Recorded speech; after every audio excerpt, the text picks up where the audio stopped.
I think there is a genuine feeling, okay, that Egypt needs this guy. Why? Because he comes from the military, and there is a good feeling, there is a good positive disposition about the military in Egypt, okay? Not Sisi, but the military. They hate mukhabarat, and they hate the security, and they hate the intelligence, etc. They don't like them, and they think that they are allying themselves with an institution that is nationalistic. Right.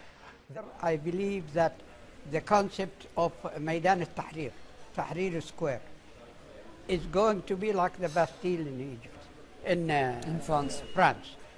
Anytime a ruler or a president, let's say, or a political party diverts away from democracy, from equality, from equal citizenship, I believe Maidan al-Tahrir today will rule Egypt each time a ruler deviates. So you think there will be oversight here by the people? You think that there will be, and people will go back to the streets or hit the squares again if he doesn't get it right? The mood is still, people are still in the revolutionary mood. They have to absolutely insist on building the institutions of democracy. They have to be satisfying the people who would go to the square. And I want to commend the countries such as the UAE, the United Arab Emirates, and Saudi Arabia and Kuwait.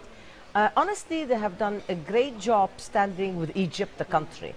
And I want to give them credit for that, because there is an appreciation of that. Sisi will need the GCC going forward. I mean, he can't deliver help without the GCC. That's right. I think he needs everybody's help, okay? It's not just the GCC. There is a limit to what the GCC could do. They need the international community. They need the American. They need EU. They need everybody else. But I think it's very important that President Barack Obama took a U-turn and did a detour away from his policy in the very beginning, the policy of, oh my goodness, let's embrace the Muslim Brotherhood because that's the voice of the people, and that's it. We're going to go there and we're going to make the change, and this is going to be moderate Islam. And he was wrong. What do you make of the revolving doors at the very echelons of domestic politics in Saudi? We've seen Bandabil bin Sultan removed from office, a man with the Syrian portfolio, as it were. Am I reading too much into the moves that I see in Riyadh today? I think in Saudi Arabia, always whatever the king says, everybody abides. No more, no. I believe that King Abdullah is keen to make a basic change in the structure and politics of Saudi Arabia. Sadly enough, he's too old. My reading on this, Becky, is that like all countries in Saudi Arabia, you have the hawks and you have the doves. And for a while, the hawks, on all issues, by the way, on all issues, took over. And they were leading, and they had more access to King Abdullah, who's an absolute king, who takes the final decision. I think the days of the hawk in Saudi's foreign policy is over. Bandar was the prime hawk over there. I think the moderates are coming in, and they are going to set the agenda for the next stage. You know, during President Obama's latest trip, I think President Obama understood to Saudi Arabia, to Riyadh. He understood how serious is the issue of Syria to the to the Kingdom of Saudi Arabia, so that they, they discussed rescuing the bilateral relationship, which they did, taking care of many regional issues.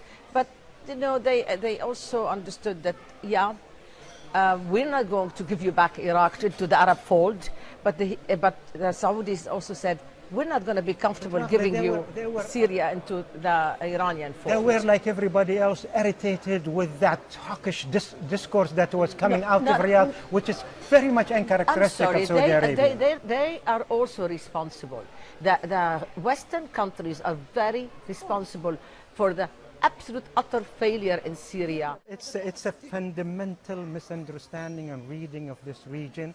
It's inaction that is leading to this problem in Syria, a festering ground for terrorism and for jihad, etc. If you take just 10 years, I'm not going to go even any further. One blunder after the other, every time they created a monster after the other, so they do really misunderstand this region. They are not dealing with it. You know, the Americans said, attrition, war of attrition, mutual annihilation. What do we care? Let them kill each other. Let this be Iran's Vietnam, and let it be Hezbollah's quagmire, and the same thing with Al-Qaeda and the regime killing each other. But it failed. This policy failed because we ended up with the growth of the animal, of the monster, of terrorism. And that is not only Arab, that is also What will national. the legacy of that be, do you think? I think it's the legacy of when the West will have no right anymore to say, I have the moral upper hand. Because the West deserted Syria,